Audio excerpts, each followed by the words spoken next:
You open your eyes. It's still dark. Not dim, not early morning. Dark. You glance at the clock. 3:07 a.m. Again.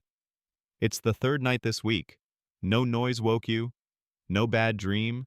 No aching knee or creaking pipe. You just woke up. Like something inside you knew it was time. And now you're wide awake. You try to turn over. Find a cool spot on the pillow. Close your eyes. But your thoughts start to wander. You think about the light in the hallway, the bills on the kitchen table, that strange dream from 2 nights ago, the one you can't remember but still feel. You pull the blanket up to your chin. Try to will yourself back into sleep. It doesn't work. You sigh. Get up. Walk to the kitchen. The house is quiet. Too quiet. You boil water for tea. The clock on the microwave mocks you again. 3:08. You sit at the table in the dark, hands wrapped around a warm mug, and wonder, why does this keep happening? You've read about it. Normal part of aging, they say. Just hormones shifting. Sleep fragmentation. But deep down, you know it's more than that. It feels intentional, like your body is trying to tell you something. The nights used to pass like nothing. You'd fall asleep during the 10 o'clock news and wake up with the sun. No interruptions, no 3 a.m. wake-up calls from your own biology. Now, it's different. It's not just that you wake up, it's when you wake up. Always between 3 and 4. Never 2, never 5. That hour, the hour where the world is most still, where even the street lights seem half asleep, is when your mind decides to come alive. You don't feel afraid. You don't feel rested either. You just feel unsettled, like something's unresolved, unspoken, unprocessed. And even though you don't remember dreaming, you wake with this sense, like something tried to rise to the surface but didn't quite make it. You glance at your phone. Too early to call anyone. Too late to fall back asleep easily. So you sit, and you think. And somewhere between the sip of tea and the hum of the fridge, you ask yourself the question you've been avoiding. What if this isn't just about sleep? Maybe it's your heart, or your breathing, or your blood sugar. Maybe your body's trying to save you from something.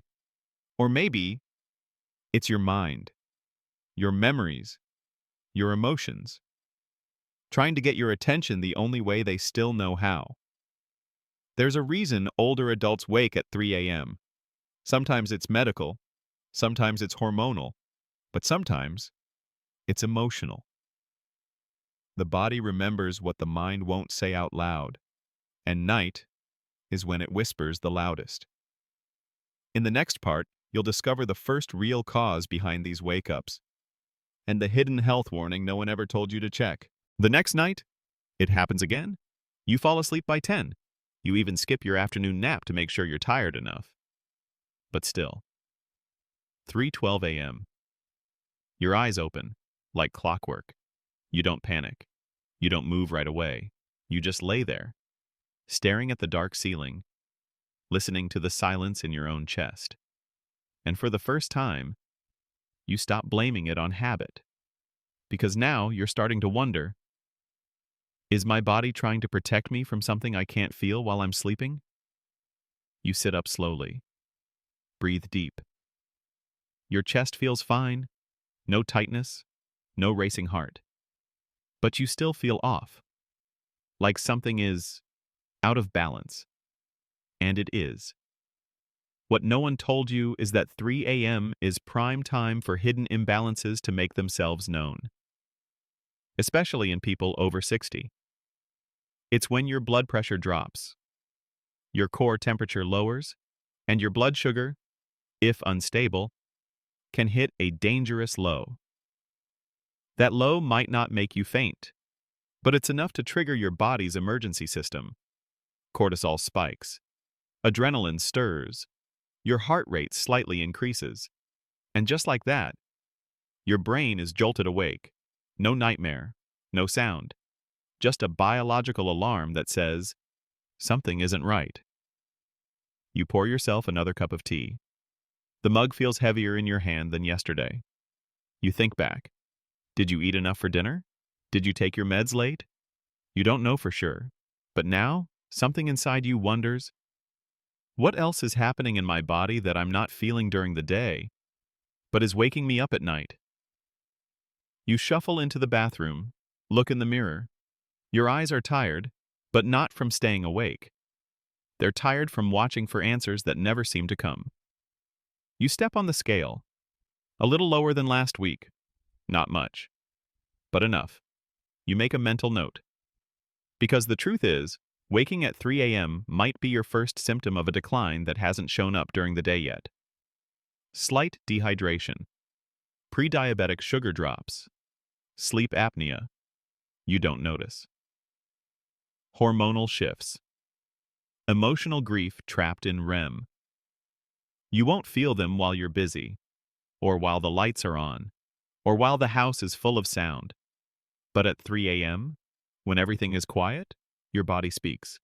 And now, you're finally listening. You sit in your chair by the window, sip your water slowly, feel the breath moving through your chest, a little shallower than it used to, and you think, maybe it's time I stop treating this like a sleep problem and start treating it like a signal. We age from the inside out, not all at once, not in ways that show up in blood work right away, but the body knows, and it remembers. And sometimes, it wakes you up at 3 a.m. because that's the only time you'll be still enough to hear it. In the next part, you'll learn how grief, loneliness, and memory are stored in your sleep cycle, and why the real reason you're awake at 3 a.m. might not be physical at all. You wake again, not because of a sound, not because of thirst, not because of pain, just awake. 3:06 a.m. And this time, you don't even look surprised. You sit up, swing your legs over the edge of the bed, and breathe. Deep, slow, measured. Your chest rises, falls. And inside the silence, you feel something stirring that has nothing to do with your body. Not your blood sugar, not your bladder, not your lungs. It's deeper than that. Older. It's a memory, a whisper from a part of your life you don't talk about much anymore. The voice of someone you loved, someone you lost, someone you still carry. You didn't think grief worked like this. You thought it came in waves and passed like weather. But now you're learning. Grief doesn't always cry. Sometimes, it just waits. And it shows up when your guard is down, when your brain slips into its deepest sleep cycles. That's where emotional memory lives, the subconscious vault. And at 3 a.m., when your brain transitions from REM to light sleep, those vault doors crack open. You stare at the ceiling, and you remember things you haven't thought about in years. The night she died, the way he looked before the surgery, the voicemail you never deleted, but haven't listened to since. You wonder, why now? Why does my brain bring this back when I can't do anything about it? And the answer is simple and painful. Because your mind never really forgot. It just waited until you were still enough, quiet enough, to finally feel it. You walk into the living room, turn on the lamp, that soft yellow glow, the one that doesn't wake your eyes too harshly. You sit in your chair, pick up the book you never finish, and hold it in your lap without opening it, because your thoughts are louder than any words on the page. You remember the argument, the thing you said, the apology you never gave, or the one you gave, but too late. You remember birthdays you forgot to call, letters you meant to write, moments that passed while you were busy. And suddenly, 3 a.m. isn't just about sleep. It's about unfinished business. You ask yourself, is this what my body's been trying to tell me? That I need to feel what I've buried? that sleep won't come until I stop pretending I've moved on? You don't cry. Not this time. You just nod. Softly. Alone. And for the first time in weeks, you realize this isn't a problem to solve. This is a message to hear. They say the veil between the world and what we don't say is thinnest in the middle of the night. That's why people confess things at 3 a.m. That's why regrets feel louder. That's why love feels heavier. Because your defenses are down, your memory is open, and your heart is honest. You finish your tea, tuck yourself back into bed, eyes wide open but not restless. You know the sun is a few hours away, and that you might not sleep again. But tonight, that's okay. Because for once, you're listening. In the next part, you'll discover how to respond to these wake-ups, how to change your routine, reclaim your rest, and use the hour of stillness not as a curse, but as a gift. You wake again. 3:09 a.m. Same silence, same stillness. But tonight, you don't feel frustrated. You feel ready. Because this time, you understand what this hour really is. It's not a punishment, not a malfunction, not something to fear. It's a window, a space that's yours. No phone ringing, no news flashing, no voices pulling your attention away. Just you. And what's been waiting for you to stop long enough to feel. You sit up, stand slowly, turn on the small lamp by your chair, the one with the yellow shade.